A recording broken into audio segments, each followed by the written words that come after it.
Hi everyone, welcome to UG Entrance Examination Battle 24/7, and today in this video session we people are covering class 12 Flamingo Books chapter number 6. The name of the chapter is Birds and Pancakes, which is written by Asoka Mitra. यहाँ पर आपको independent India का advent बताया गया है, film production India में कैसे आया, उसका इन्फ्लुएंस क्या था ये बताया गया है, ऑफ स्क्रीन लोग किस तरह से काम करते थे, कैसा रिलेशन शेयर करते थे, एक्टर एक्ट्रेसेस पोइट्स किस तरह से वर्क करते थे, इवन असुका मिथुन का वहाँ पर क्या रोल प्ले था और कैसे वो ये चैप्टर लिख रहे हैं, किस तरह का मेकअप ब्रांड वहाँ पर यूज़ किया जाता था, इन सब चीज़ों को उन्होंने मेंशन किया है. So let's start with this. हम चैप्टर की शुरुआत करेंगे यहाँ पर ऑथर के बारे में पढ़ने से. चैप्टर में हमें ऑथर के बारे में बताया गया कि he was born in 1931 and he died in 2017. ये एक तमिल राइटर थे और ये अपने जेमिनी स्टूडियो के दिनों को याद करते हैं और उनको याद करते करते उनकी छवि इतनी ज़्यादा बन गई थी मन में जेमिनी स्टूडियो की कि उन्होंने एक पूरी बुक लिख डाली और उस बुक का नाम था माय इयर्स विद बॉस. इस बुक में आपको समझ में आएगा कि किस तरह का इन्फ्लुएंस मूवीज का देखने के लिए मिलता है हर पार्ट ऑफ इंडिया में, राइट. जेमिनी स्टूडियो जो कि चेन्नई में लोकेटेड था, it was first set up in 1940 और इसको बोला जाता है कि ये most influential film producing organisation of India है. सबसे ज़्यादा अगर इन्फ्लुएंशियल फिल्में कोई बनाया अब तक पुराने टाइम में इंडिया में तो वो जेमिनी स्टूडियो था. और इसके फाउंडर थे एस वासन. और यहाँ पर जो अशोका मिथुन है उनकी ड्यूटी थी न्यूज़पेपर में जो भी जेमिनी स्टूडियो के बारे में छपता, एक्टर के बारे में छपता, तो उनकी क्लिपिंग्स को उनको काटना, एक फाइल में पाइल अप करना. वो कहते थे ज़्यादातर हैंड रिटन वर्क होता था, मुझे लिखना पड़ता था. लेकिन आप सोचो ना, लोगों के हिसाब से उनका जो रोल था वो बहुत ही इनसिग्निफिकेंट था, वो कुछ काम नहीं करते थे एक्चुअली में, लेकिन फिर भी उन्हें जेमिनी स्टूडियो के बारे में बहुत कुछ पता था और यही वजह है कि उन्होंने इसके बारे में एक बुक लिख डाली और उस बुक का छोटा सा हिस्सा आप in the form of poets and pancakes पढ़ रहे हो. थीम ऑफ द लेसन में हमें बताया जाता है कि किस तरीके से लोग जो एक दूसरे को पसंद नहीं करते लेकिन फिर भी साथ में वर्क कर रहे हैं. हमें यहाँ पे भी पता चलता है कि रियल लाइफ और रियल लाइफ में क्या डिफरेंस है. साथ में हमें ये भी पता चलता है कि जो बैक स्टेज है वहाँ पर लोग किस तरह का रिलेशन शेयर करते हैं जेमिनी स्टूडियो में, और रिलेशनशिप उनके बीच में कैसा था, चाहे वो पोएट्स हों, चाहे वो एक्टर एक्ट्रेसेस हों या फिर ऑफिस वर्कर्स ही क्यों ना हो. और फिर हमें यहाँ पर बताया जाता है कि जो प्रोसेस ऑफ प्रिपेयरिंग होती है, मूवीज आर्टिस्ट है ना, मूवी रोल में कैसे वो प्रिपेयर करते हैं अपने आप को, वो सब चीज़ें भी हमें यहाँ पर पढ़ने के लिए मिलती हैं. सो चैप्टर की शुरुआत होती है एक बहुत फेमस मेकअप ब्रांड से जिसका नाम है पैनकेक. पैनकेक ब्रांड नेम है उस मेकअप प्रोडक्ट का जो कि सबसे ज़्यादा यूज़ किया जाता है, चाहे वो एक्टर हो, एक्ट्रेसेस हो या फिर बैक स्टेज वर्कर हो. भर भर के ये मेकअप ब्रांड जेमिनी स्टूडियो में आता था और लोगों को लगाया जाता था. फिर उसके बाद यहाँ पर मल्टीपल हमें सेट ऑफ एक्ट्रेसेस का नाम मेंशन किया जा रहा है, जैसे ग्रेटा गार्बो हो गई जो कि एक स्वेडिश एक्ट्रेस थी. इनको अवार्ड भी मिल चुका है, ऑस्कर अवार्ड भी इनकी परफॉर्मेंस के लिए, राइट. ऐसे ही मिस गौहर हो गई, वैजंती माला हो गई. वैजंती माला जिन्होंने पुरानी वाली जो देवदास मूवी उसमें बहुत बढ़िया रोल प्ले किया हुआ है, राइट. तो ये इन लोगों ने, वो कहते हैं कि पैनकेक यूज़ किया होगा मेकअप ब्रांड, लेकिन रति अग्निहोत्री का जब टाइम आया होगा तो शायद इन्होंने शायद इसके बारे में सुना भी ना हो या फिर उन्होंने ये यूज़ ना किया हो, है ना. Author is not sure but वो कहते हैं कि शायद रति अग्निहोत्री ने इसे यूज़ नहीं किया होगा. Now, makeup department of Gemini Studio was in the upstairs of a building that was believed to have been Robert Cleave stable. Stable का मतलब होता है स्टेबल, राइट. तो जो मेकअप डिपार्टमेंट था जेमिनी स्टूडियो का वो ऊपर था एक बिल्डिंग में ऊपर की तरफ, और वहाँ पे वो जो बिल्डिंग थी उस बिल्डिंग को ऐसे फेमस कर दिया था लोगों ने that it was known to be Robert Clive stable.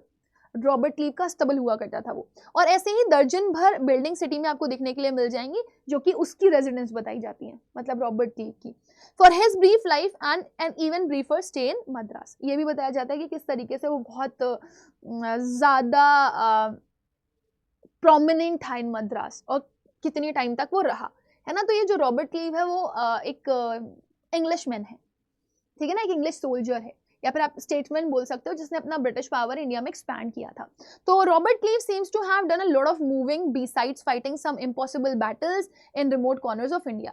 सो ये अलग अलग जगह इंडिया के घूमा और घूमने के बाद इसने बहुत सारी जो बैटल्स थी उनको लड़ा भी, और ऐसी बैटल्स लड़नी है इसने जो इम्पॉसिबल बैटल्स थी. और ये भी बताया जाता है कि फिर इसने शादी कर ली थी एक अविवाहिता से, एक मेडन से, in Saint Mary's church, Saint Mary church में, जो कि कहाँ पे है, फोर्ट सेंट जॉर्ज में है मद्रास के. फिर अब यहाँ पर शुरू, अब देखो यहाँ पे रॉबर्ट लीव के बारे में इन्होंने इसलिए मेंशन किया हुआ है क्योंकि Robert leave was very very prominent और उसके बारे में अक्सर बातें होती रहती थी वहाँ पर. सो इस वजह से इसको इन्होंने यहाँ पर चैप्टर में भी हाईलाइट किया. मतलब जेमिनी स्टूडियो में दिस वाज वन पर्सन जो कि बहुत ज़्यादा सुना गया होगा, है ना. तो इसी वजह से रॉबर्ट लीव को उन्होंने यहाँ पर भी मेंशन किया हुआ है और उसकी प्रोमिनेंस को बताया है. अच्छा, फिर यहाँ पे आता है makeup room. Makeup room had the look of a hair cutting saloon. Makeup room बिल्कुल वैसे ही था जैसे कि एक हेयर कटिंग सलून होता है, एक parlour, with lights at all angles, around half a dozen large mirror. लगभग आधा दर्जन 6-7 मिरर हुआ करते थे, बहुत सारी लाइट्स हुआ करती थी. They were all incandescent light, so you can imagine the fury misery of those subjected to makeup. अब इनकैंडिसेंट का मतलब होता है जो बहुत ज़्यादा हीट प्रोड्यूस कर रही हो, एक बर्निंग सेंसेशन जो आपकी आंखों में दे जाए. फ्यूरी का मतलब होता है रेड हॉट, स्कॉचिंग, राइट. और मिजरी का मतलब होता है इश्यूज, प्रॉब्लम. सो आप समझ सकते हो वहां पर बिठाल करके जिन एक्टर एक्ट्रेसेस को मेकअप किया जाता होगा उनकी क्या हालत होती होगी, उनको कितनी चुभन होती होगी, कितनी गर्मी लगती होगी उनको इतने सारे जो लाइट्स होते हैं उनके बीच में बैठने पर. Now the makeup department was first headed by a Bengali who become too big for a studio and left. बताया जाता है कि जो मेकअप डिपार्टमेंट था पहले उसको जो लीड करने वाला पर्सन था वो बहुत प्रोमिनेंट पर्सनालिटी बन चुका था बाद में, लेकिन वो एक बंगाली हुआ करता था जो बहुत बड़ा हो गया था स्टूडियो के लिए और फिर उसके बाद उसने छोड़ दिया कि मैं स्टूडियो में काम नहीं कर सकता. He was succeeded by a Maharashtrian who was assisted by Dharwar, Karnataka and Andhra, Madras Indian Christian and Anglo Burmese and the usual local Tamils. So उसके बाद जब ये बंगाली चला गया तो फिर एक महाराष्ट्रियन आया, है ना, जिसको हेल्प करने के लिए धरवर कर्नाटका थे, एक आंध्रा था, एक मद्रास इंडियन क्रिश्चियन था और एक एंग्लो बर्मीज भी आपको देखने के लिए मिलेगा और कुछ लोकल तमिल्स भी थे जो उसको असिस्ट करते थे. मतलब अगर मेकअप करना होता था किसी के तो ये लीड करता था और इसके साथ जो इसके हेल्पर्स थे वो मदद किया करते थे. All this show that there was a great deal of national integration long before AIR and Doordarshan began broadcasting programme on national integration. So ये सब हमें क्या दिखाता है कि there was a great deal of national integration. मतलब ये अभी से नहीं है जब आपका दूरदर्शन शुरू हुआ है या AIR शुरू हुआ है, पहले से ही लोगों में इंटीग्रेशन देखने के लिए मिलता है. मतलब अलग अलग जगह के लोग एक साथ इंडिविजुअली. सोचो मेकअप डिपार्टमेंट का रेफरेंस दे करके सुकामित्रन बताना चाहते हैं ये इंटीग्रेशन हमारे भारत में कितने समय से है, राइट. कि जब ये नहीं भी हुआ करते थे तब भी नेशनल इंटीग्रेशन था. This gang of nationally integrated makeup men could turn any decent looking person into a hideous crimson hued monster. Hideous का मतलब होता है भद्दा और crimson hue का मतलब होता है deep red color. और यहाँ पर मैं आपको बता दूँ with the help of truckloads of pancake and a number of other locally made potions and lotions. पोशन का मतलब होता है कोई लिक्विड मिक्सचर, अभी आप देखते हो ना फाउंडेशंस वगैरह जो होते हैं. तो अब ये गैंग बोल रहे हैं, मतलब जितने भी मेकअप डिपार्टमेंट के लोग हैं इनको वो गैंग बोल रहे हैं, एक झुंड. ये मिल करके अकॉर्डिंग टू ऑथर लोगों को बदसूरत बनाने का काम करते थे. तो अगेन यहाँ पे एक एग्जैजरेशन और एक एम्फेसिस डालने की कोशिश कर रहे हैं कि मेकअप करके कोई सुंदर नहीं लगता था उनका, बल्कि लोग अपना चेहरा जो एक्चुअल चेहरा था, एक्चुअल लुक था, वो खो देते थे. इतना लाल लाल रंग का मेकअप उनके लगा दिया जाता था जिससे वो बहुत ही भद्दे लगते थे. कुछ फाउंडेशन और लोशंस और पोशंस लगा करके उनको सजाया जाता था. ठीक है. Those were the days of mainly indoor shooting and only 5% of the film was shot outdoor. तो अभी जैसे आप देखते हो ना मैक्सिमम जो शूटिंग्स होती हैं वो बाहर होती हैं, आउटडोर्स होती हैं. पहले अंदर ही स्टेज बनाए जाते थे, इंडोर शूटिंग्स ही ज़्यादा होती थी, आउटडोर शायद नाम मात्र होती थी, बहुत कम. तो इंडोर शूटिंग ज़्यादा होती थी, आउटडोर बहुत, क्योंकि पूरा सेटअप ले जाना, ठीक है ना, फिर शूट करना वो बहुत डिफिकल्ट होता है. Okay, I suppose the sets and studio lights needed the girls and boys to be made look ugly in order to look presentable in the movie. अब यहाँ पर ऑथर कह रहे हैं हो सकता है कि मेकअप करके लोग बहुत सुंदर लगते हो, लेकिन मुझे तो बड़े बदसूरत लगते थे, है ना. अब मेरे को जो लुक प्रेजेंटेबल नहीं लग रहा है वो मूवी के हिसाब से एक प्रेजेंटेबल लुक है, तो लोगों को मेकअप करके भद्दा बना दिया जाता था मेरे हिसाब से, ताकि वो लोग मूवी में प्रेजेंटेबल लग सके, अच्छे लग सके. A strict hierarchy was maintained in the makeup department. अब एक हायरार्की बनी हुई थी. हायरार्की मतलब एक के नीचे दो, दो के नीचे चार, चार के नीचे आठ, इस तरीके से पूरा सिस्टम ऑफ पीपल वर्क कर रहे थे. The chief makeup man was made the chief actors and actresses अगली. तो जो सबसे चीफ मेकअप मैन था, मतलब जो सबसे बड़ा मुखिया हुआ करता था, वो मेन एक्टर और एक्ट्रेसेस को बदसूरत बनाता था. His senior assistant the second hero and heroine, जो उसके सीनियर असिस्टेंट थे वो जो सेकंड हीरो हीरोइन होती थी उसको सजाते सवाते थे. The junior assistant the main comedian and so fourth. तो जो जूनियर असिस्टेंट था वो मेन कॉमेडियन को सजाता था, और जो और बचे कुचे लोग होते थे उनको. The players who played the crowd were the responsibility of the office boy. कहना है वो लोग जो क्राउड में शूट करते थे, ठीक है ना, उनकी जो ड्यूटी थी वो ऑफिस बॉय को मिलती थी कि वो उन्हें मेकअप लगाएगा. Even the makeup department of the Gemini studio had an office boy. जी हाँ, जो मेकअप डिपार्टमेंट था जेमिनी स्टूडियो का, वहां तक में ऑफिस बॉय हुआ करता था. सोचो, मतलब सबको एक अलग प्रेफरेंस मिली हुई थी.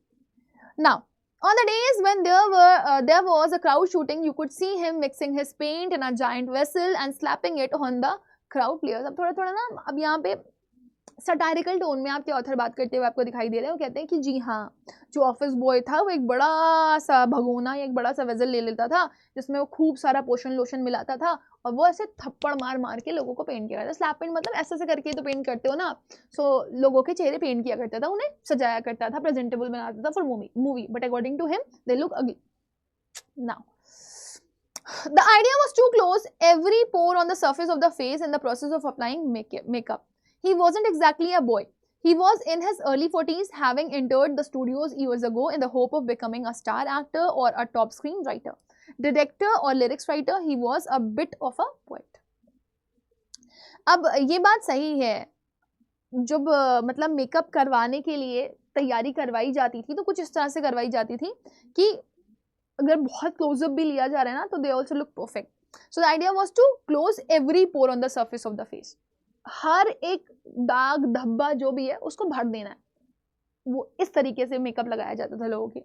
नाउ अब यहाँ पर ऑथर थोड़ा सा उस ऑफिस बॉय के बारे में इलैबोरेट कर रहे हैं कि ये जो ऑफिस बॉय था वो एक्चुअली में बॉय नहीं था, मैं उसको बॉय बोल रहा हूँ.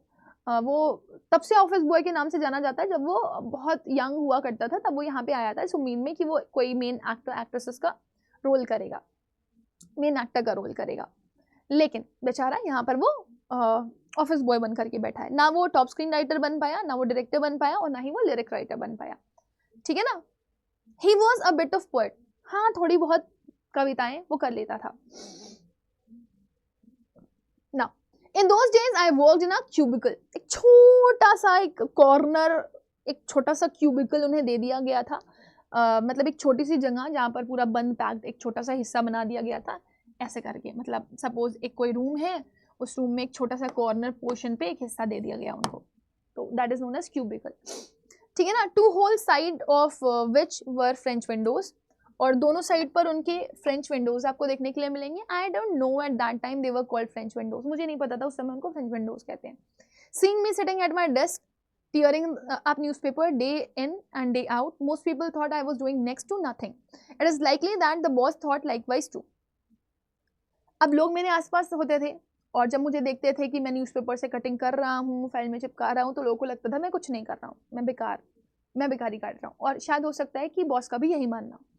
So anyone who felt I should be given some occupation would barge into my cubicle and deliver an extended lecture. ठीक है ना. बार्ज का मतलब होता है धड़ाक से घुस जाना, एंटर कर जाना, है ना, बिना इनवाइट किए. तो जब लोगों को लगता था कि मैं कुछ नहीं कर रहा हूँ, तो जब भी कोई फ्री होता था और उसे अपने गंदगी डंप करनी होती थी, उसके मन में कोई भड़ास होती थी, निकालनी होती थी उसको, तो वो आकर के मेरे ऊपर डंप कर जाता था एक लंबे चौड़े लेक्चर में. अब फ्रेंच विंडो यहाँ पर थोड़ा सा डिस्क्रिप्शन अगर आप देखना चाहो तो देख लो. Each of a pair of glazed doors in an outside wall serving as a window and door typically opening onto a garden or balcony.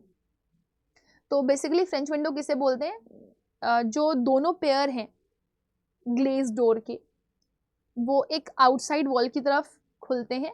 ठीक है ना. वो विंडो की तरह सर्व करते हैं या तो फिर वो डोर की तरह सर्व करते हैं, जो कि टिपिकली ओपन किधर की तरफ होते हैं? गार्डन और बैल्कनी की तरफ. तो उसको फ्रेंच विंडो बोलते हैं. The boy in the makeup department had decided I should be enlightened on how great literary talent was being allowed to go waste in the department, fit only for barbers and perverts. Perverts बोलते हैं वो एक ऐसे person को जिसका sexual behaviour consider किया जाता है बहुत एबनॉर्मल या फिर अनएक्सेप्टेबल. राइट। तो जो बॉय था मेकअप डिपार्टमेंट का, ठीक है ना, उसने डिसाइड किया कि उसे ये थोड़ा सा इनलाइटन करना चाहिए, उसे ये दिखाना चाहिए कि कितना गलत हो रहा है इस जेमिनी स्टूडियो में। How great literary talent was being allowed to go waste, कितने महान लोगों का जो टैलेंट है वो बर्बाद जा रहा है इस डिपार्टमेंट में, ठीक है ना। और वो जो महान लोग हैं जिन्हें जो काम करना चाहिए वो काम नहीं करके उनको 90 का काम कर दिया जाता है, या उन्हें उनकी मतलब ऐसी जगह हम लोग काम कर रहे हैं जहां पर बार्बर्स और perverts are accepted but not the talented people. Soon I was praying for crowd shooting all the time. Nothing short of it could save me from his epics. अब क्योंकि वो आता था, लंबी लंबी लेक्चर्स देता था ऑथर को, और अपना सारा जो भड़ास होता था वो उनके ऊपर निकालता था, सारी बुराइयां जा करके करता था, तो वो हमेशा ऑल टाइम प्रे करते रहते हैं, भगवान कोई क्राउड शूटिंग आए और इसको मेकअप करना पड़े और ये जाए यहाँ से, मतलब ही वॉज लाइक दैट, ताकि उनकी इन बातों से वो दूर रह सके. In all instances of frustration, you will always find the anger directed towards a single person openly or cowardly, and this man of the makeup department was convinced that all his woes, ignominy and neglect were due to कोठा मंगलम सुब्बू. ठीक है ना. कवर्टली का मतलब होता है secretly, वोस का मतलब होता है डिस्ट्रेस, इग्नोमिनी का मतलब होता है पब्लिक शेम और डिसग्रेस, कॉन्ट्रारी का मतलब होता है something which is opposite in the direction of something, right. तो अब जितना भी उसका फ्रस्ट्रेशन होता था, आप हमेशा देखोगे कि जो मतलब उसका गुस्सा है, ठीक है ना, वो सिर्फ एक सिंगल पर्सन की तरफ होता था. वो सिंगल पर्सन कोई और नहीं, वो था कोठा मंगलम सुब्बू. अब वो कौन है उसके बारे में हम लोग बात करेंगे, लेकिन ये जो आदमी है मेकअप डिपार्टमेंट का, ये पूरी तरीके से मतलब अपने दिमाग में फिट करके बैठा था कि उसकी जितनी भी परेशानियां हैं, जितनी भी दिक्कतें हैं, जितनी भी उसकी जितना भी उसने बुरा अपनी ज़िंदगी में हासिल किया है, या उसकी डिपार्टमेंट में जो वैल्यू है, it is all due to only one person, and that is Kothamangalam Subbu.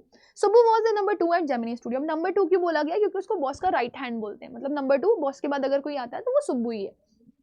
He couldn't have had a more encouraging opening in the films than our grown-up makeup boy had, right? On the contrary, he must have had to face more uncertain and difficult times, for when he began his career, there were no formally established film producing companies or studios. अब यहाँ पर आपको क्या पता चलता है? He couldn't have had a more encouraging opening in the films. हो सकता है कि उसकी कोई बहुत ही अच्छी ओपनिंग ना रही हो फिल्म में, जैसे कि हमारे ग्रोन अप ऑफिस बॉय की थी. ऑन द कंट्रारी, मतलब इसके विपरीत, he must have had to face more uncertain and difficult times. हो सकता है कि उसने भी दिक्कतें फेस करी हो. For when he began his career, जब उसने अपना करियर बिगन किया था, शुरू किया था, there were no formally established film producing companies, जैसे कि जेमिनी स्टूडियो भी है. तो जिस टाइम उसने काम करना शुरू किया था, उस टाइम पे भी कोई बहुत अच्छा कोई स्टूडियो नहीं था जिसमें फिल्म प्रोड्यूस करी जाती थी, या उसका करियर भी बहुत अच्छे तौर पर स्टार्ट नहीं हुआ था. Even in the matter of education, specially formal education, Subbu couldn't have had an appreciable lead over our boy. But by virtue of being born a Brahmin, a virtue indeed, he must have had exposure to more affluent situations and people. He had the ability to look cheerful at all the times, even after having had a hand in a flop film. अब यहाँ पर फिर education के मसले में भी उनको compare किया जा रहा है विद ऑफिस बॉय. तो एजुकेशन के मामले में अगर हम बात करें तो specially formal education, Subbu couldn't have had an appreciable lead over our boy.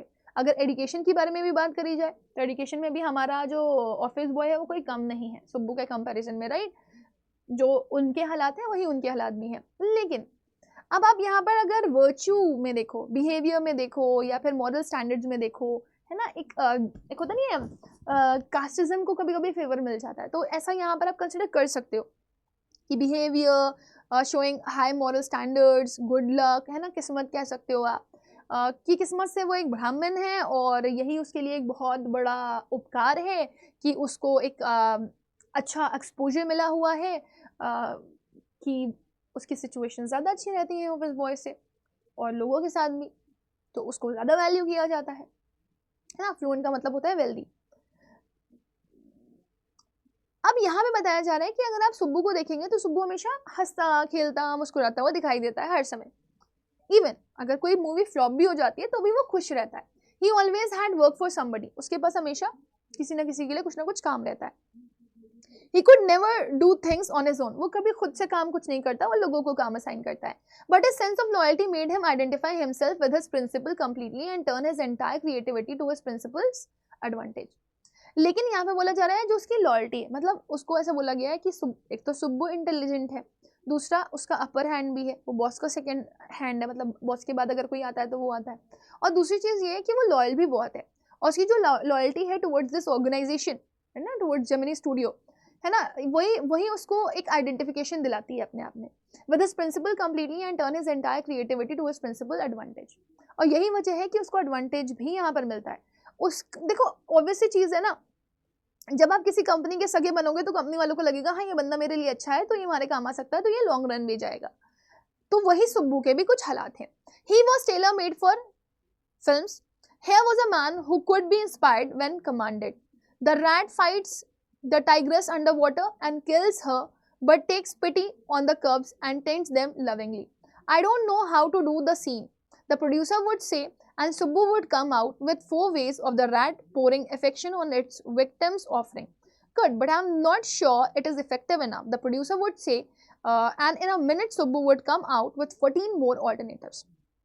तो आप सोचो, एक मूवी की शूटिंग चल रही है और मूवी की शूटिंग का कुछ ऐसा हाल है कि कोई सीन करना है और सीन की एक्टिंग समझ में नहीं आ रही है, किसी को शायद समझ में ना आए, लेकिन सुब्बू से अगर पूछा जाएगा तो सुब्बू के पास मल्टीपल वेज होंगे उस चीज़ को आंसर करने के लिए, या मल्टीपल सीन्स और मल्टीपल ऑल्टरनेटिव्स वो प्रोवाइड कर देगा। तो वही लिखा हुआ है, he was tailor made for films. Here was a man, वहाँ पर एक आदमी था, who could be inspired when commanded, वो तभी इंस्पायर होता था जब उसको कमांड किया जाता हो। The rat fights the tigress under water, चूहे टाइग्रेस से लड़ रहे हैं पानी के नीचे और टाइग्रेस को मार दिया। But takes pity on the cubs and tends them lovingly, और फिर वो वहाँ पर मतलब एक सीन चल रहा है, उसमें जो चूहे हैं उनको, जो टाइग्रेस के बच्चे हैं उस पर तरस आता है और उसके साथ वो बहुत ही लविंगली एक्ट करते हैं।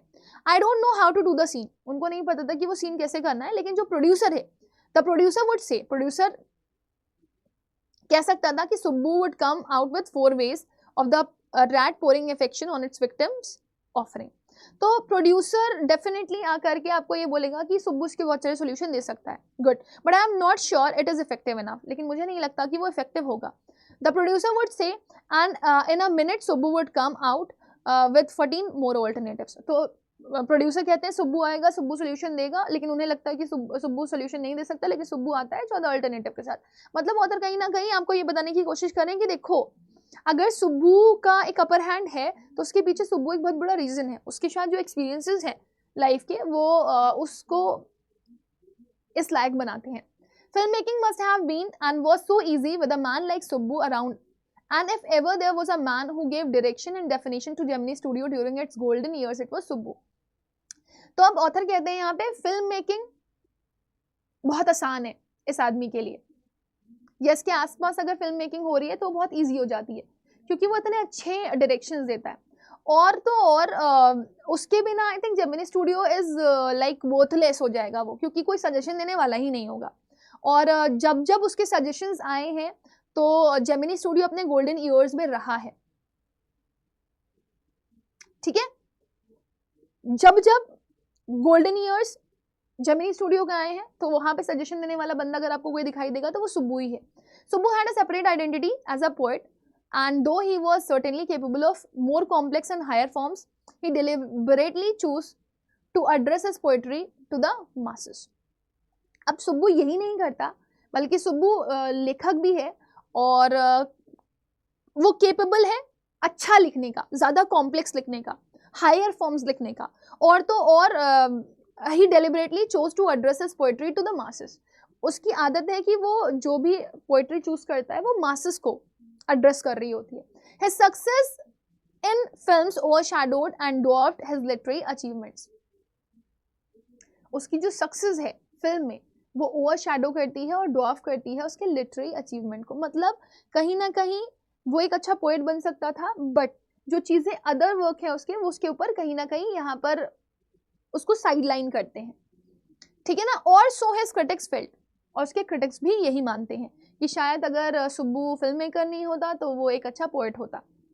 ही compose several truly original story poems, उसने कुछ स्टोरी पोम्स भी लिखी हैं in folk refrain and diction, and also wrote a sprawling novel Thillana Mohanambal with dozens of very deftly etched characters. He quite successfully recreated the mood and manner of the Devdasis of early 20th century. So आप यहाँ पर देख सकते हो कि author का मानना ये है कि अगर सुब्बू एक फिल्म मेकिंग में हेल्प करने वाला बंदा नहीं होता तो वो एक राइटर ज़रूर होता, क्योंकि उसने काफ़ी कुछ लिखा है और वो काफ़ी ज़्यादा प्रोमिनेंट भी रहा है। इवन यहाँ पर आप देख सकते हो कि उसने रिक्रिएट किया था मूड और मैनर देवा दसिस का अर्ली 20th सेंचुरी में। ठीक है, यहाँ पे कुछ वर्ड्स हैं, अगर आप देखना चाहोगे तो आपको मीनिंग्स पता चल जाएगा। डेलिबरेटली का मतलब होता है पर्पसफुली, जानबूझ करके करना। ओवरशैडोड का मतलब होता है वाज बेटर देन। ठीक है ना। डॉफ का मतलब होता है cause to seem smaller insignificant, जैसे कि मैंने आपको बताया ना कि उसकी जो ये टैलेंट है फिल्म मेकिंग का टैलेंट, वो कहीं ना कहीं उसको ओवरशैडो करता है। उसके क्रिटिक्स का भी यही मानना है, मतलब जो लोग उसको जज करते हैं। रेफरेन का मतलब होता है lines that are repeated in poetry. Dictions का मतलब होता है the style of enunciation and speaking or singing, जो बोलना है, कहना है, बताना है वो। स्प्रॉलिंग का मतलब होता है लार्ज एरिया में फैले होना, कवर करना लार्ज एरिया को। डेफली का मतलब होता है एफर्टलेसली। एच का मतलब होता है हेयर, डिफाइन, डिस्क्राइब। देवादासी के बारे में भी जान लो। साउथ इंडिया में एक देवादासी गर्ल थी, dedicated to worship and serve a deity or a temple for the rest of her life. The system was outlawed in all of India 1988। So 1988 के बाद ये सिस्टम पूरी तरीके से आउटलॉ कर दिया गया था। लेकिन देवदासिस के बारे में बताया जाता है कि एक लड़की थी जो कि बहुत डेडिकेटेड थी एक पर्टिकुलर डीटी का। जैसे कुछ लोग नहीं होते कृष्ण जी के दीवाने हो जाते हैं, है ना, मीरा जी जैसे थी, तो वैसे ही एक देवदासी भी थी। तो उसके बारे में ये मूवी लिखी गई है। ठीक है, so I hope this quite clear to everybody. Now he was an amazing actor. अब देखो, फिल्म मेकिंग में मदद करता है, पोएट है, राइटर है, और वो एक अमेजिंग एक्टर भी है। He never aspired to lead roles, but whatever subsidiary role he played in any of the film, he performed better than the supposed main players. He had a genuine love for anyone he come across, and his house was a permanent residence for dozens of near and far relations and acquaintances. मतलब आप अगर देखोगे तो पूरे chapter में author ने सुब्बू की तारीफें ही करी हैं। वो क्या क्या बता रहे हैं आप देख लो। उनको बता रहे हैं कि वो एक बहुत ही शानदार एक्टर था। He never aspired to lead roles, मतलब उसने कभी सोचा नहीं, उसकी कभी ये इच्छा नहीं रही कि वो लीड रोल्स करे, लेकिन जब भी उसको मौका मिला उसने कभी भी किसी मूवी के लिए परफॉर्म किया, उसने बेहतर परफॉर्म किया मेन प्लेयर से। उसके अंदर एक जेन्युइन लव था फॉर एवरीवन। तभी कोई भी रिश्तेदार आता, कोई भी जानने वाला आता, तो वो उसके घर पे ही रुकता था। तो जितने भी जान पहचान के लोग थे, अगर उनको रुकना होता था वो सुब्बू के घर पे रुकते थे। It seem against Subbu's nature to be even conscious that he was feeding and supporting so many of them. ये अगेंस्ट दिखाई देता था सुब्बू के नेचर के, to be even conscious that, आप बिलीव नहीं करोगे कि वो बहुत सारे लोगों को खिला रहा था और सपोर्ट कर रहा था। Such a charitable and improvident man and yet he had enemies. सोचो इतना अच्छा इंसान है ये, जैसा लोग उसके बारे में परसीव करते हैं वो उससे बिल्कुल अलग है। वो इतने सारे लोगों को खिला रहा है, उनको अपने साथ रख रहा है, लेकिन फिर भी उसके दुश्मन है। एक अच्छे इंसान के भी दुश्मन हो सकते हैं। Was it because he seemed so close and intimate with the boss? क्या ऐसा इसलिए था, उसके दुश्मन इसलिए थे क्योंकि वो बॉस के बहुत नियर था? Or was it his general demeanor that resembled a sycophant's? या फिर उसका जो ये एटीट्यूड था वो एक चापलूस से मिलता जुलता था, इसलिए उसके दुश्मन थे? और his readiness to say nice things about everything, या फिर उसका ये एटीट्यूड कि वो हर चीज़ के बारे में अच्छा बोलता था, लोग इसलिए उसे अपना दुश्मन बना लेते थे? In any case, there was this man in the makeup department who would wish the direst things for Subbu. खैर, कोई भी आप मसला ले लो, there was this man in the makeup department who would wish the direst things for Subbu. अब कोई अगर सबसे बुरा सुब्बू का सोचता है या सुब्बू को अच्छा नहीं मानता है तो वो ये मेकअप डिपार्टमेंट का ऑफिस बॉय है, राइट। यहाँ पर कुछ विकैबुलरीज हैं जो आप देख सकते हो। लीड का मतलब होता है मेन, सब्सिडियरी का मतलब होता है सेकेंडरी, मेन प्लेयर्स का मतलब होता है actor performing the main role, genuine, true, conscious, aware. Improvident का मतलब होता है एक ऐसा पर्सन जिसके पास कोई प्लान नहीं है अपने एक्सपेंसेस का और वो अपना पैसा वेस्ट कर रहा है। डेमिनर का मतलब होता है एटीट्यूड, है ना, उसका जो एटीट्यूड है। और साइकोफेंट का मतलब होता है समवन हु इज वेरी चापलूस और फ्लैटरर काइंड ऑफ पर्सनालिटी, है ना।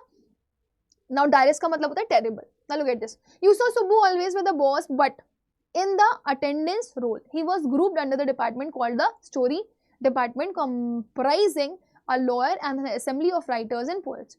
वैसे आप हमेशा सुब्बू को अगल बगल पाओगे बॉस के, लेकिन फिर भी जब उसकी अटेंडेंस की बात आती है तो वो ज्यादातर कहाँ पे, मतलब उसकी प्रेजेंस सबसे ज्यादा कहाँ पर मिलती है, under the department of story, मतलब जहाँ जहाँ पे स्टोरी डिपार्टमेंट है, जहाँ पे लोग बैठते हैं लिखते हैं कहानियाँ, है ना, जिसमें एक लॉयर भी है और एक असेंबली राइटर्स और पोएट्स की भी है। The lawyer was also officially known as legal adviser. Officially lawyer को लोग लीगल एडवाइजर बोलते हैं, but everybody refer to him as the opposite. लेकिन वैसे तो ऑफिशियली उसका काम है लीगल एडवाइस करना, लेकिन लोगों का कहना है कि वो एक लीगल एडवाइजर तो बिल्कुल भी नहीं है, क्योंकि वो लोगों की जो प्रोफेशन है उनका सत्यापीठ देता है। कैसे, let's see. An extremely talented actress, एक एक्ट्रेस के बारे में बताया जाता है, बहुत ही शानदार एक्ट्रेस थी वो वॉज ऑल्सो एक्सट्रीमली टेम्परामेंटल। हाँ, थोड़ा सा उनका नेचर भी ऐसा था कि वो हद से ज्यादा मूडी हो जाती थी कभी कभी। वॉज न्यू और ऑन द सेट्स, एक बार भड़क पड़ी होंगी सेट के ऊपर। वाइल एवरीवन स्टूड स्टंट, हर कोई स्टंट था। The lawyer quietly switched on the recording equipment, जो लॉयर था उसने क्या किया, चुपचाप जाकर के रिकॉर्डिंग इक्विपमेंट ऑन कर दिया था। When the actress paused for breath, जब एक्ट्रेस ने सांस ली, the lawyer said to her, 1 minute please, and played back the recording। जब वो सांस लेने के लिए रुकी, अपने गुस्से से भड़क करके जब सांस लेने के लिए रुकी, तो उसने वो रिकॉर्डिंग प्ले कर दी। ठीक है। Now, there was nothing incriminating or unmentionably foul about the actress tirade against the producer, but when she heard her voice again through the sound equipment, she was struck dumb. A girl from the countryside, she hadn't gone through all the stages of worldly experience that generally precede a position of importance and sophistication that she had found herself catapulted into. She never quite recovered from the terror she felt that day. That was the end of her brief and brilliant acting career. There was nothing incriminating का मतलब होता है बेटा making someone appear guilty of a crime or wrongdoing। अब सोचो, आप किसी का गुस्सा कोई कर रहा है, किसी ने बदतमीजी करी हो और उसके सामने रिकॉर्डिंग के फॉर्म में दिखा दो, तो उसको कैसा फील होगा, उसको लगेगा मैंने बहुत बड़ा गुनाह कर दिया।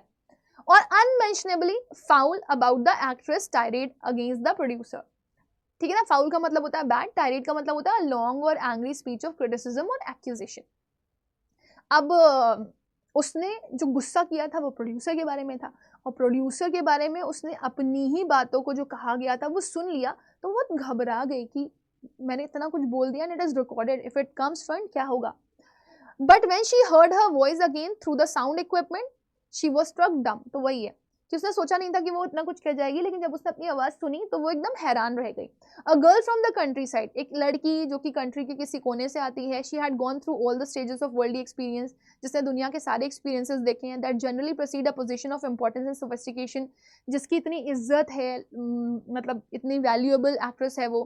That she had found herself catapulted into, इसका मतलब होता है मूव सडनली और एट अ ग्रेट स्पीड। ठीक है ना।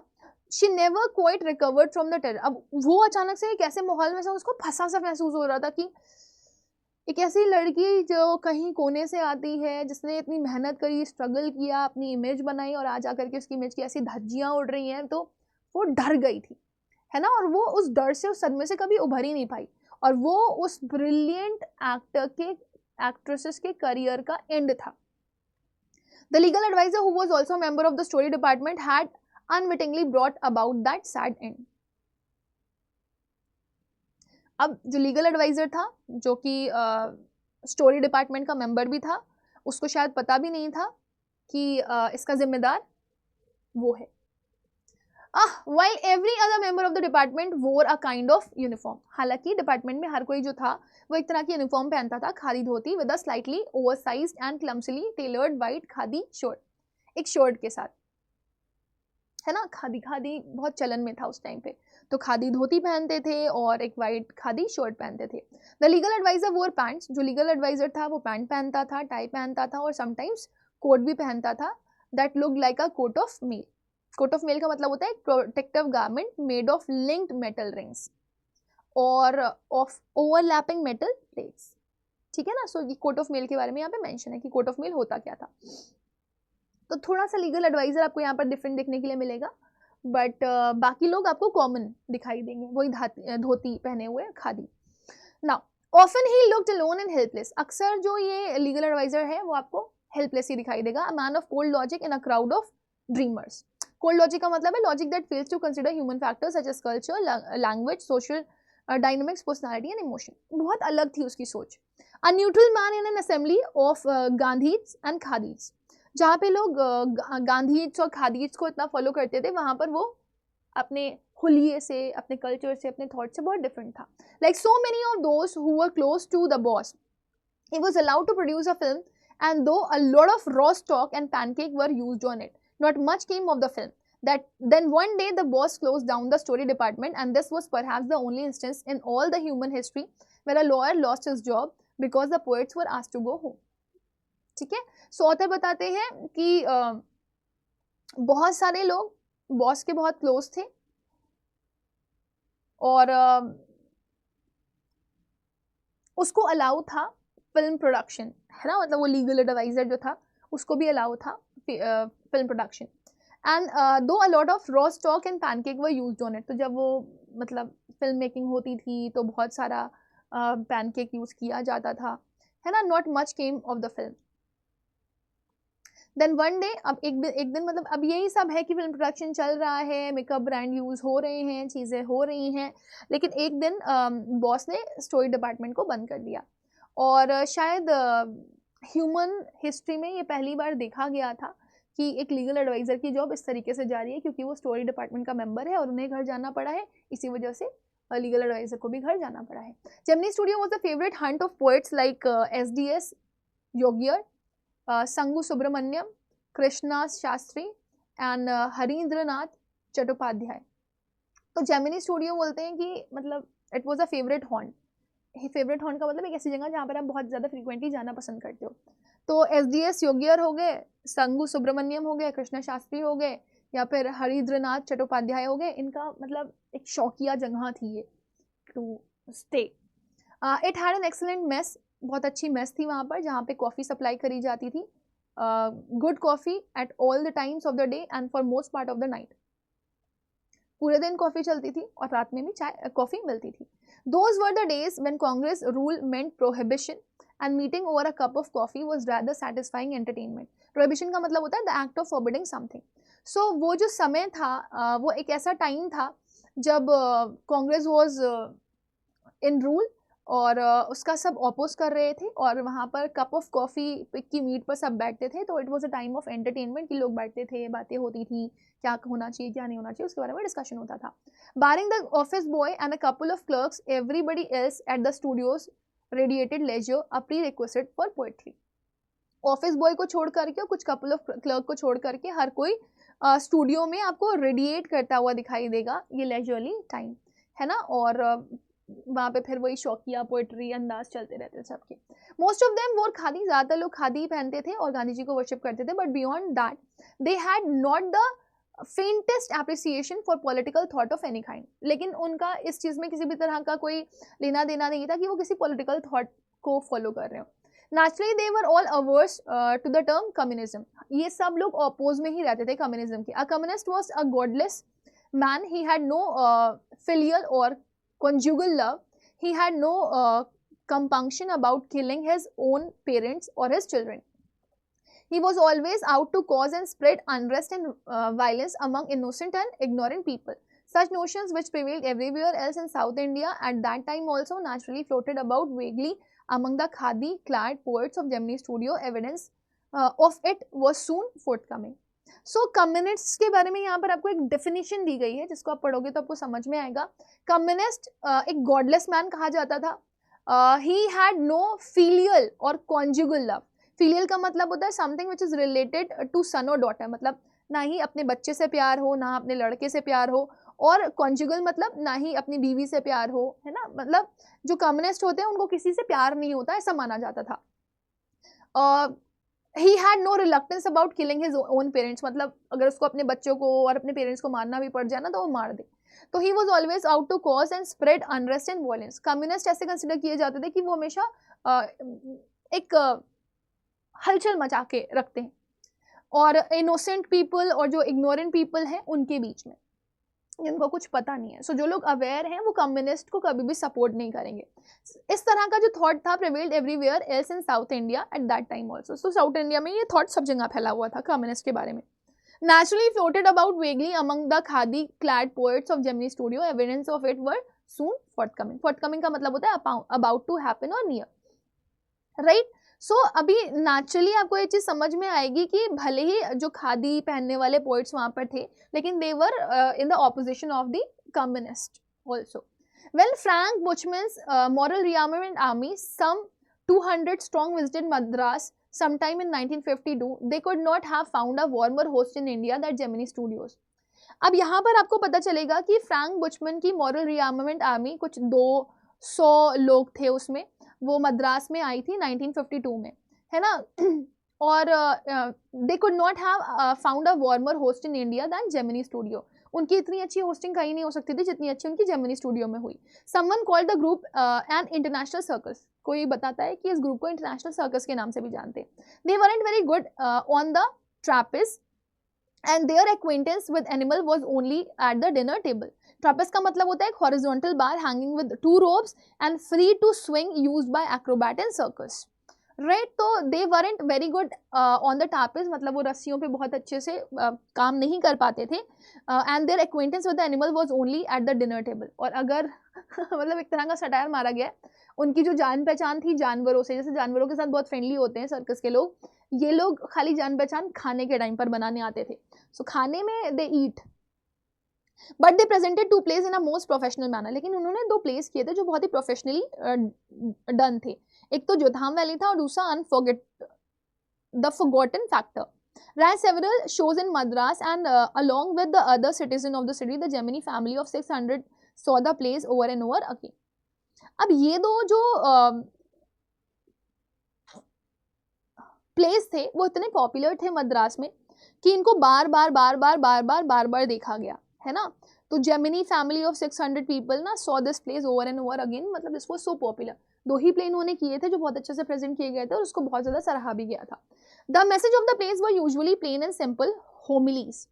तो जो इनके मैसेज होते थे थ्रू दैट प्लेस वो बहुत ही सिंपल होते थे, मतलब each and every story has a moral, है ना, या स्टोरी होती है कुछ ना कुछ इसमें। तो इनके भी बहुत ही होमली और सिंपल और प्लेन ही होते थे message. But the sets and costume were first rate. तो मूवी का मैसेज उतना अच्छा नहीं होता था जितना कॉस्ट्यूम और set. Madras and Tamil drama community were terribly impressed, and for some years almost all Tamil plays had a scene of a sunrise and sunset in the manner of Jotham Valley, with a bare stage, a white background curtain and a tune played on the flute.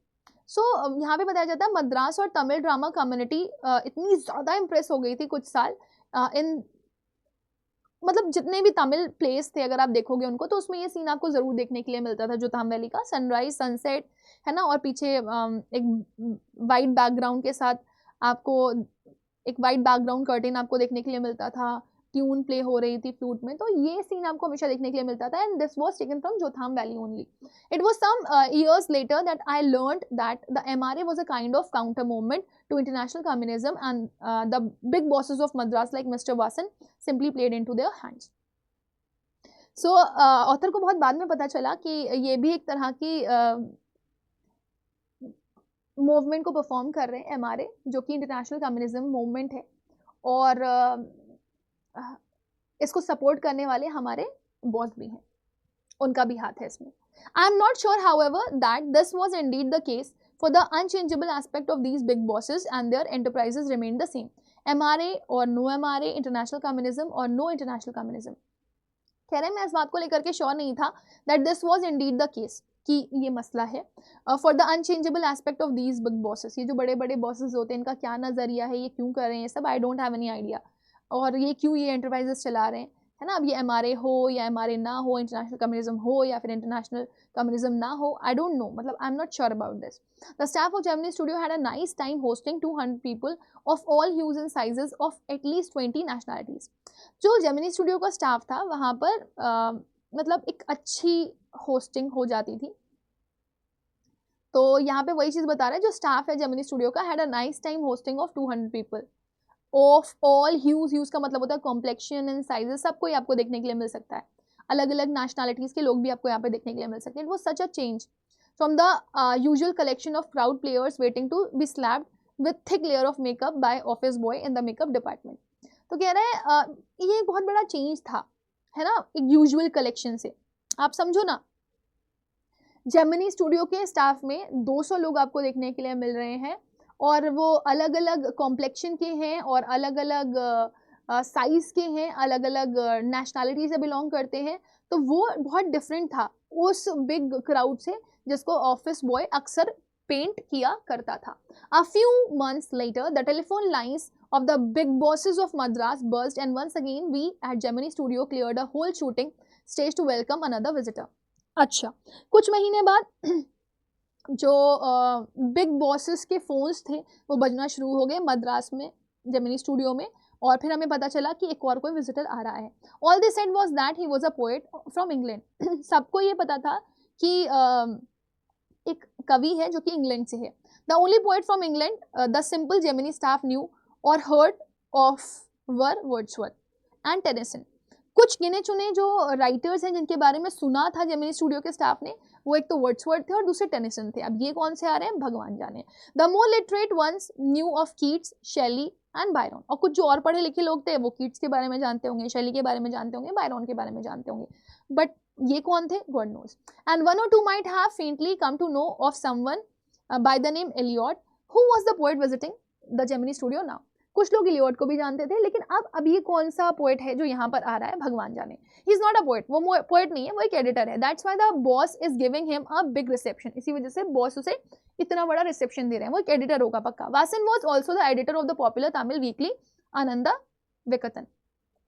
क्योंकि वासन जो थे, S Vasan, जो कि founder of Gemini studio थे, वो भी एक editor थे पॉपुलर तमिल वीकली आनंदा विकेतन के। He wasn't the editor of any of the known names of British publications in Madras. लेकिन वो एडिटर किसी बहुत ही पॉपुलर ब्रिटिश पब्लिकेशन का नहीं था जो कि मद्रास में आता था।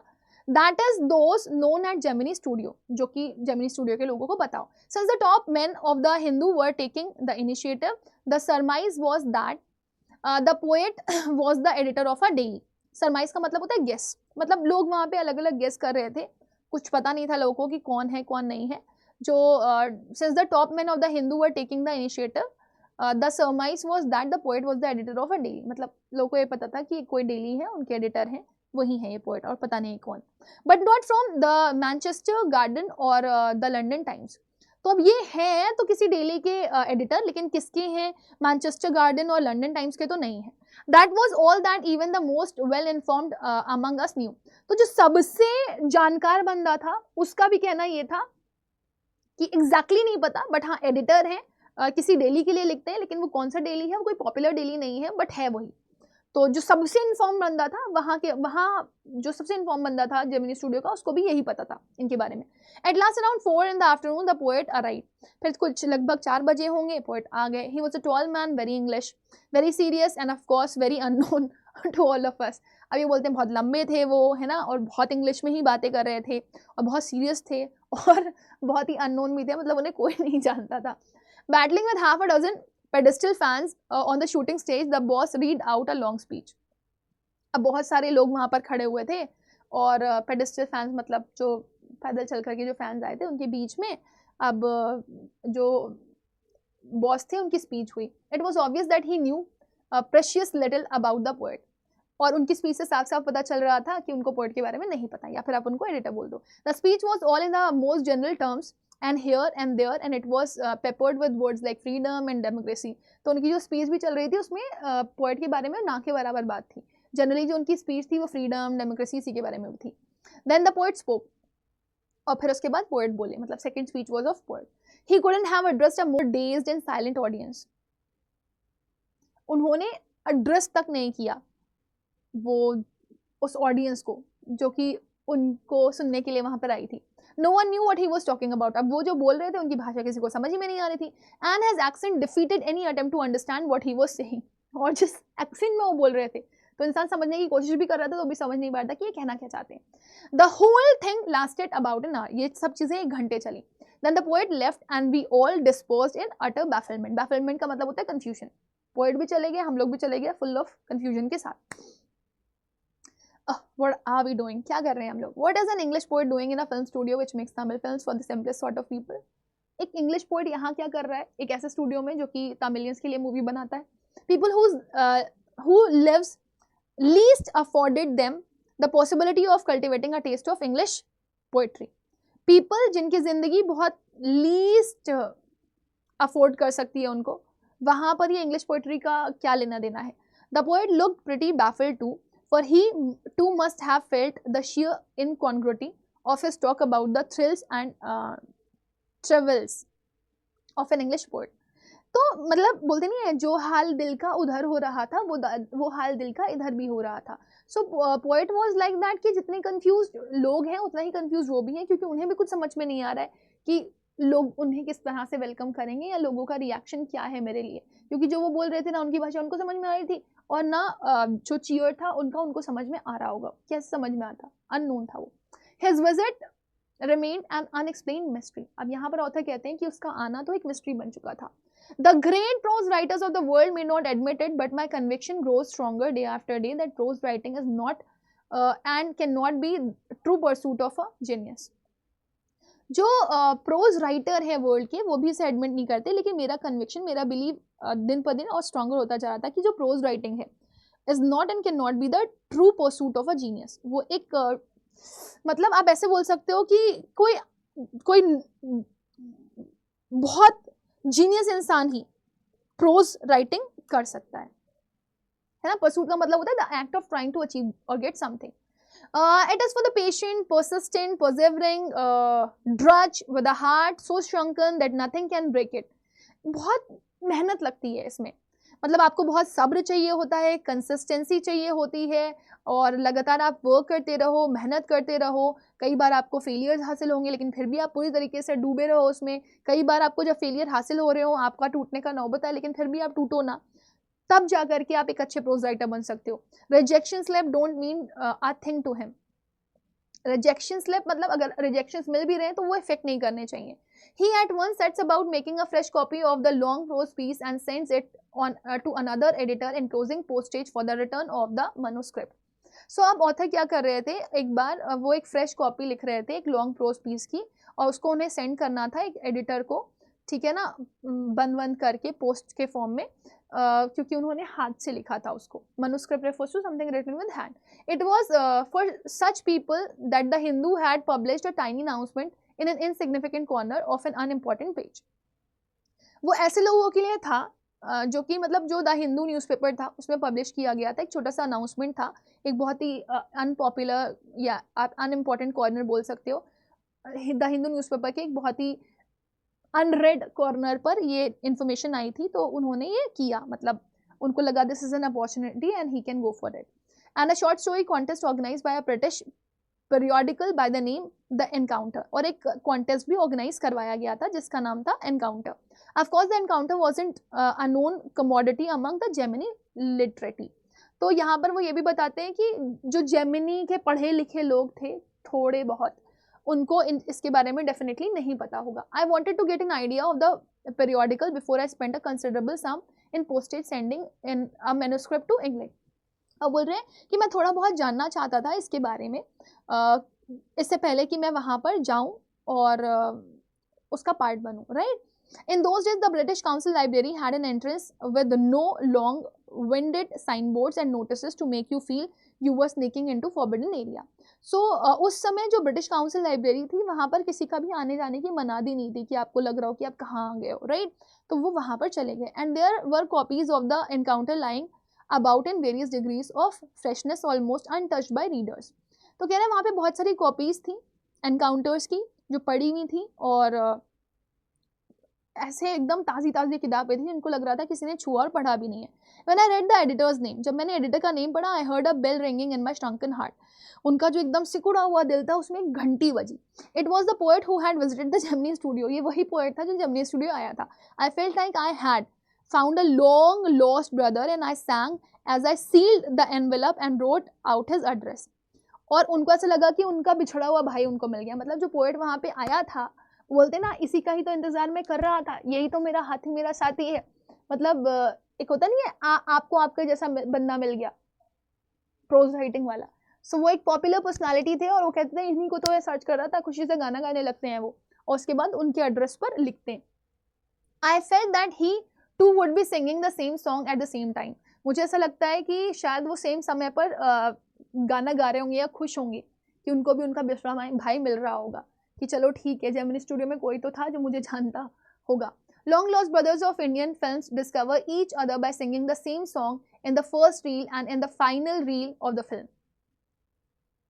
तो ये बोल रहे हैं बिछड़े भाई इंडियन फिल्म के एक साथ डिस्कवर करने वाले हैं सेम सॉन्ग, पहला reel final reel Indian film के लिए, पहली और आखिरी, है ना. Stephen Spender, Stephen that was his name, Stephen Spender नाम था उनका. And years later when I was out of Gemini studio and I had much time but not much money, anything at a reduced price attracted my attention. On the footpath in front of the Madras Mount Road post office, there was a pile of brand new books for 50 paise each. Actually, they were copies of the same book, an elegant paperback of American origin.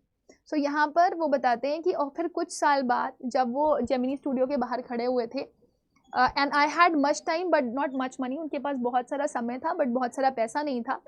Anything at a reduced price attracted my attention. तो एक बहुत बहुत कम पैसे में एक छोटा सा चीज़ जो उनको मिला वो था वो पर्टिकुलर वो बुकलेट, ठीक है ना. फुटपाथ पर उनको मिली वो in front of the Madras Mount Road post office. There was a pile of brand new books, बहुत सारी बुक की कॉपीज वहाँ पर लगी हुई थी और 50-50 पैसे में वो मिल रही थी. Actually they were the copies of the same book and elegant paper back of American origin. और वही वो अमेरिकन ओरिजिन की ही बुक्स थी जो कि उन्होंने कभी सोचा भी नहीं था कि वो उनको मिल सकती हैं और वो उनके लिए कुछ स्पेशल बन सकती हैं. Special low price student edition in connection with the 50th anniversary of the Russian revolution. So बहुत कम पैसे में ये मिल रही थी और वो 15th anniversary of Russian revolution के ऊपर बेस्ड थी. उन्होंने पैसे दिए 50 पैसे and picked up a copies of book, और वो कॉपी ऑफ बुक उठा लाए. The God that failed, 6 eminent men of letters in 6 separate essays describe their journey into communism and their delusioned return. Andrew Guide, Richard Wright and Ignazio Silone, Arthur Koestler, Luz Fisher and Stephen Spender. और उसमें ये सारे name उनको मिले. So इस तरीके से he came to know about Stephen Spender. So Stephen Spender, suddenly the book assumed tremendous significance. Stephen Spender, the poet who had visited Gemini studio. In a moment I felt a dark chamber of my mind lit up by hazy illumination. The reaction to Stephen Spender at Gemini studio was no longer a mystery. The boss of the Gemini studio may not have much to do with Stephen Spender poetry, but not with his got that feel. So basically then he came to know about Stephen Spender. और तब उन्हें लगता है कि अच्छा ये जो personality था जो जेमिनी स्टूडियो में एक अननोन मिस्ट्री रह चुका था, वो कोई और नहीं था, वो स्टीफन स्पेंडर था. और स्टीफन स्पेंडर क्योंकि उनको उनसे बहुत ज़्यादा लेना देना नहीं था हमारे एसएस वासन का, हमारे बॉस का, तो इसी वजह से उन्होंने बहुत कुछ बताया नहीं उसके बारे में, लेकिन वो एक प्रोमिनेंट पर्सनालिटी थे. सो इस तरीके से ऑथर जान पाते हैं किसके बारे में, स्टीफन स्पेंडर के बारे में. और इसी के साथ हमारा ये जो चैप्टर है यहाँ पर एंड हो जाता है. इसके क्वेश्चन आंसर्स आप लोगों को नेक्स्ट वीक मेरे साथ पढ़ने के लिए मिलेंगे, but do not forget to join that session. और अगर आप अंडर 24/7 से पढ़ाई कर रहे हैं तो अंडर 24/7 की ऐप को जरूर डाउनलोड कर लीजिए. और अगर आप CUET की प्रिपरेशन कर रहे हैं तो CUET का आप बैच ले सकते हो अंडर 24/7 की ऐप से. With this let me end with the session, will meet again. तब तक के लिए bye, take care and God bless you all.